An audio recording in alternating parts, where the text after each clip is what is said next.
We've got an interesting new sports card lawsuit. We'll break it down for you, as well as Fanatics looking to move off of NFTs. All the physical collectibles folks are rejoicing.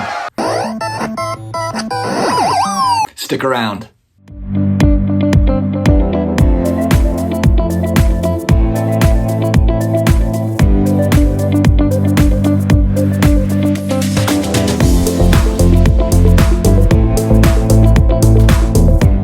Hello to all my sports card collectors, investors, all of my collectibles friends. It's another day. It is another sports card video. I hope that you all are doing amazingly well.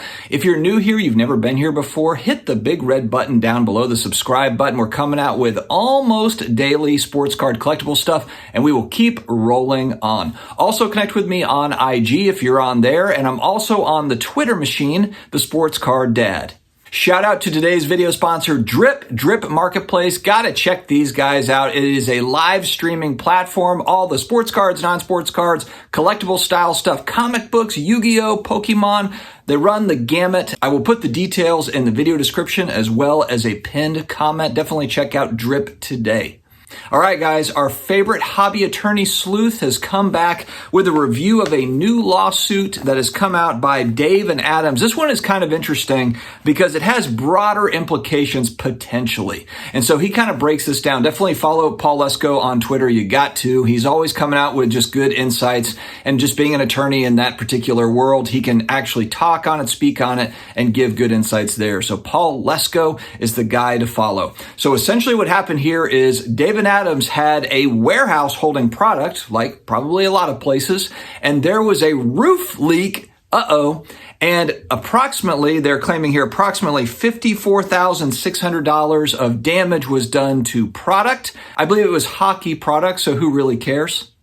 Oh, I'm just kidding, hockey people. I know that you went to go shut it off. Just hang with me. It was a joke. And so they try to handle it. It looks like the building manager is arguing with the building owner. They're going back and forth as to who's responsible for it. And so David Adams finally is just like, all right, well, we'll just have to file a suit, and I guess a judge will figure it out, unless I guess they settle beforehand or whatever. But the reason why this type of story is interesting is really anytime a card leaves our hands and goes to any sort of third party, you just don't know. You don't know if anyone else is holding this. It's kind of like, who is liable for that card? It depends on what type of hobby company or whatever it is, but it's just interesting. And kind of what Paul says here is it just, again, it boils down to the contracts. What are the terms of service? Well, how do the contracts read? So that's always an important. So I think it is a good reminder just to be careful with all this stuff. Once the card leaves your hands, anything can happen.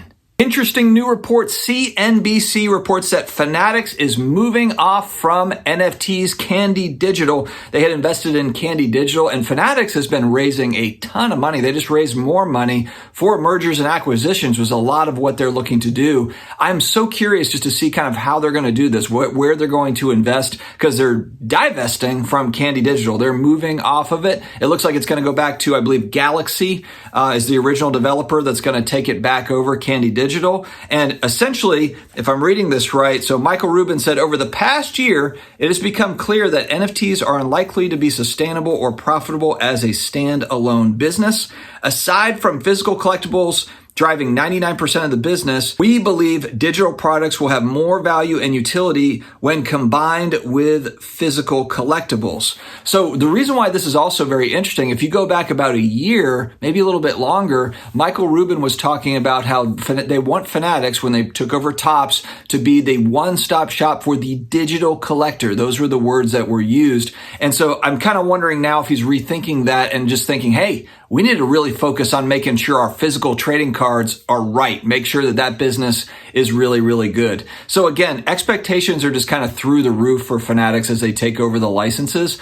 But, you have Michael Rubin, who knows how to run businesses. I know some people have commented in videos before, like, Fanatics sucks. I hate Fanatics. Well, guy obviously knows how to grow a business. He's very influential. He's tied in with the athletes and the entertainers in Hollywood. I mean, this is the guy. If anyone is going to do it, to me, I think that this is kind of the guy that's going to make some moves here. But it just puts more emphasis on what he is saying, the core business, 99%, physical collectibles, the sports cards. And I know a lot of the sports card folks are like, yes, that just hate NFTs. This is kind of like what looks to be kind of a nail in the coffin for what NFTs were going back a year, 2 years ago. Now, how do they evolve and change? I think that they're like a symbiote, like the Venom symbiote. They like evolve and change. I don't think NFTs are going anywhere. It's just how are they going to be used? How are they going to be utilized? It's kind of like the QR code.